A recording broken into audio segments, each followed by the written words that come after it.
with the knowledge that I am burning in hell for all of eternity and not be sad or sorrowful? The man in this video is suggesting that if his mother in heaven knows that he will be suffering, then how can she be happy? And if so, how is she the same person? Let's talk about the problems here. First, how can the blessed be happy with their knowledge of the damned? Well, I think it might very well be the case that the blessed, though they have knowledge of the state of the damned, are so overwhelmed with the presence of God that they simply don't think about it. For instance, when my father died, that of course was a source of great grief for me. However, even in the early days of that morning, there were times where my mind was so preoccupied with other things that I wasn't thinking about my father's death and was not saddened by it. If we were in the presence of God experiencing the beatific vision, I think this may very well be the case with the saints in heaven.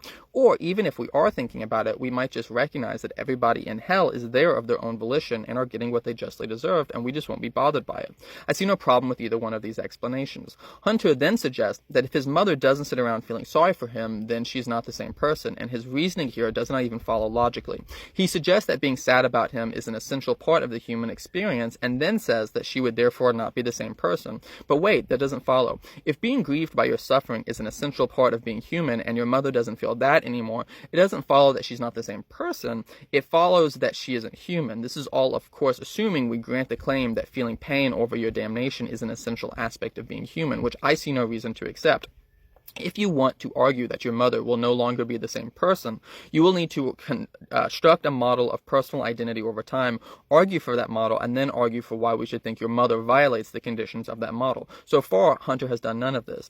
There is, however, I think a much more sinister aspect to the argument put forth in this video. When one says what Hunter is saying in this video, they are presuming that the damned have the right to rob the blessed of their joy. They are in a sense seeking to drag the saints into hell with them. They apparently are not content to just make themselves miserable forever. They also want everybody else to sit around making themselves miserable in pity for them. The idea that Hunter's mother isn't really his mother unless she feels sad for him forever is not only wrong, it's frankly toxic. This is the type of thing that people say in abusive relationships. They say things like, well, if you really loved me, you would do this or that. It's a way of weaponizing somebody's love against them. When you choose to damn yourself, which you aren't just hurting yourself. You aren't just hurting God. You are also hurting your mother and anybody else that cares about you. And the idea that you have a right to hurt them forever in this way is probably the most depraved thing I have heard on TikTok so far. Your mother is not only a mother. She exists as your mother only because she first existed as God's creature. That relation is older and closer.